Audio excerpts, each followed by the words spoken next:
Hai sahabat. Wah, paling enak nih kalau pagi-pagi kita makan buah ya. Selain menyegarkan juga menyehatkan. Nah, permasalahannya kalau kita menyantap buah pasti menyisakan kulit sampah, ya kan? Sama seperti ini nih. Nah, ternyata kulit sampah ini bisa diolah nih dengan cara difermentasikan menjadi ekoenzim. Nah, saya cuma tahu sampai di situ tuh, nggak ngerti lagi cara membuatnya menjadi ekoenzim. Nah, bersyukur nih pagi ini ada kawan saya, namanya Aang Hudaya yang akan berbagi cerita bagaimana mengubah kulit sampah yang difermentasikan menjadi ekoenzim. Langsung aja yuk. Selesai. Bawa deh. Hai Mas Aang, ini dia nih kulit sampahnya.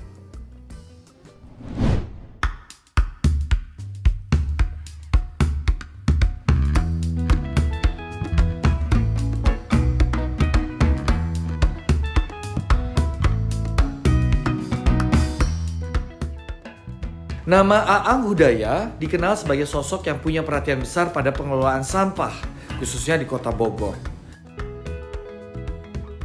Ia adalah inisiator Bank Sampah, sekaligus pimpinan cabang Bank Ekoenzim Bogor. Pria kelahiran Garut tahun 1989 ini kerap memberi pelatihan pada masyarakat untuk membangun budaya minim sampah. Ekoenzim merupakan hasil fermentasi limbah dapur organik. Ampas buah dan sayuran dicampur dengan gula merah dan didiamkan dalam air selama sekitar 3 bulan. Meski untuk mendapatkan ekoenzim cukup lama, tapi manfaatnya sungguh luar biasa. Bukan cuma bisa menjadi dekomposer untuk menyuburkan tanah, ekoenzim juga bisa dimanfaatkan sebagai sabun cuci piring, deterjen, sampo, desinfektan, dan lainnya.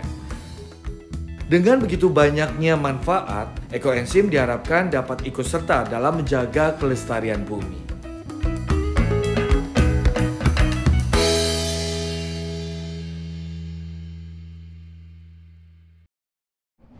Nah, Mas, ini kita udah bawakan kulit-kulit buah gitu ya. Nanti diolah dan fermentasi menjadi ekoenzim gitu ya.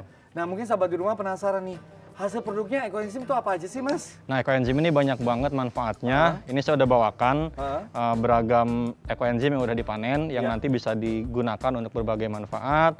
Ini misal untuk humidifier buat semprot-semprot di rumah. Kalau pas lagi pandemi gini kan, ini bisa dipakai buat semprot-semprot. Nah, ini saya bawa yang elektrik. Kemudian, nah ini buat kumur-kumur. Obat kumur-kumur? Betul, ini juga bisa mengganti untuk gosok gigi ya. Tapi tetap gosok gigi tanpa pasta gigi, tapi kumur pakai ekoenzim. Terus ini buat sabun cuci tangan. Ini udah saya campur dengan buah lerak sama dengan yang ini. Kemudian ini bisa untuk semprot-semprot tanaman. Ya. Lalu, nah ini yang unik, ini ampas halusnya. Jadi ampas halus ini bisa dipakai untuk dimasukin ke selokan, ke got, ke kloset, karena dia akan memperbanyak mikroba yang baik gitu ya. Seperti jadi itu. Menghancurkan begitu ya? Betul sekali.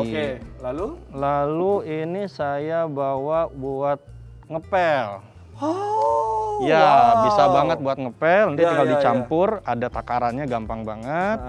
Kemudian yang ini, nah ini buat detox, buat berendam. Buat ngerendam kaki ya, pakai air hangat sebelum tidur malam hari. Lalu direndam kakinya. Betul banget. Memperlancar peredaran darah. Ya, salah satunya. Terus, nah ini yang pasti dipakai tiap hari.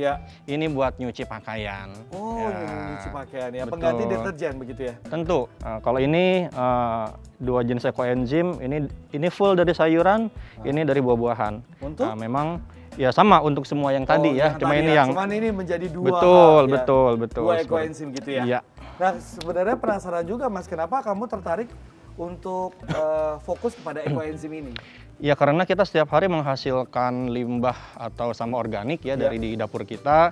Ini contohnya. Jadi selama ini jadi masalah di TPA, tercampur dengan sampah, jadi bau busuk, ada air lindi, gas metan dan lain-lain. Nah, dengan buat ekoenzim ini caranya gampang, alat dan bahannya sederhana dan siapapun bisa buat ekoenzim di rumah dengan beragam manfaat tadi. Nah, sekarang karena ngomong-ngomong pagi ini bahan-bahannya sudah nih kulit buah.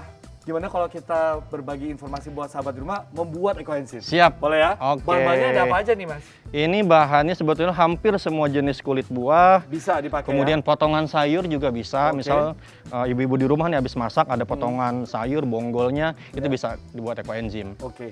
Ya. Bahannya apa lagi? Bahannya selain yang pertama kulit buah, yang kedua air. Ya nggak harus air matang, air mentah saja. Kemudian bisa pakai gula merah. Ya. Nah karena gula merah memang harganya lumayan gitu ya, maka kita bisa memanfaatkan molase. Molase ini produk sampingan dari industri gula pasir. Ya harganya lebih ekonomis, lebih murah meriah gitu ya. Kemudian kalau alatnya ya ini toples buat wadahnya, kemudian perlu timbangan buat nimbang bahan organik sama gulanya. Kemudian kita perlu pisau dan telenan dan nanti ini buat ngaduk. Oke, tahapannya langsung aja ya sahabat di rumah ya. Nah tahapan pertama kita siapkan wadah. Jadi wadahnya ini harus yang dari plastik, kemudian mulutnya lebar ya. Jadi bukan seperti botol bekas air mineral karena dia tutupnya kecil. Kemudian kita siapkan kulit buah, kita akan potong-potong ya. Oke, kita perlu ini wadah 4 liter, airnya 2,4 liter atau 60%-nya. Nah, kulit buahnya ini kita perlu 720 gram. Atau 3 bagian, jadi 10 bagian air, kemudian 3 bagian bahan organik ya, kulit buah atau sayur, dan nanti terakhir 1 bagian gula merah atau molase ya. Jadi ada komposisinya ya sahabat di rumah ya. Karena ini memang sudah diteliti 40 tahun lebih oleh penemunya. Coba boleh diulang sekali lagi Mas buat sahabat di rumah, komposisinya seperti apa? Komposisinya 10, 3, 1. Jadi 10 bagian air, 3 bagian kulit buah, dan 1 bagian gula atau molase. Kenapa pemanfaatan ekoenzim ini penting Mas? Selain tadi yang sudah Mas jelaskan ya, ini untuk memanfaatkan lagi limbah organik gitu ya. Ya karena kita sama-sama sadar ya bahwa hari ini mayoritas produk-produk rumah tangga yang kita gunakan itu kan produk-produk pabrikan sintetis ya, yang pasti punya dampak terhadap kesehatan tubuh maupun lingkungan. Nah dengan buat ekoenzim ya kita bisa mengurangi produk-produk tersebut gitu ya. Kita beralih ke produk yang lebih ramah lingkungan. Gitu. Dan secara kocek juga lebih terjangkau sangat, gitu ya. Karena ini kan limbah ya. Biasanya kita buang.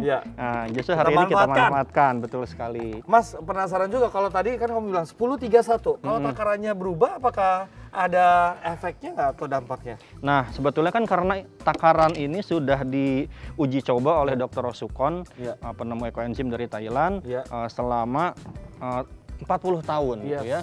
Artinya semua konsentrasi atau perbandingan ini sudah diuji coba dan inilah rasio terbaik atau rumus terbaik untuk membuat ekoenzim. Jadi artinya kalau takarannya nggak pas ya bisa membahayakan? Iya bisa jadi mungkin fermentasinya tidak optimal gitu ya, karena kan harus seimbang antara ketiga unsur ini. Gitu. Nah ini saya tambahkan lagi, jadi totalnya 720 gram. Nah kalau sudah, berikutnya kita akan pakai molase ya. Molase ya. Nah, ini karena lebih hemat ya.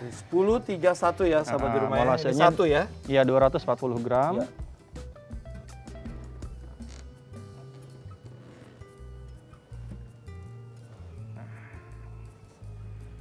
Sudah. Nah, ini kita tuang ke sini.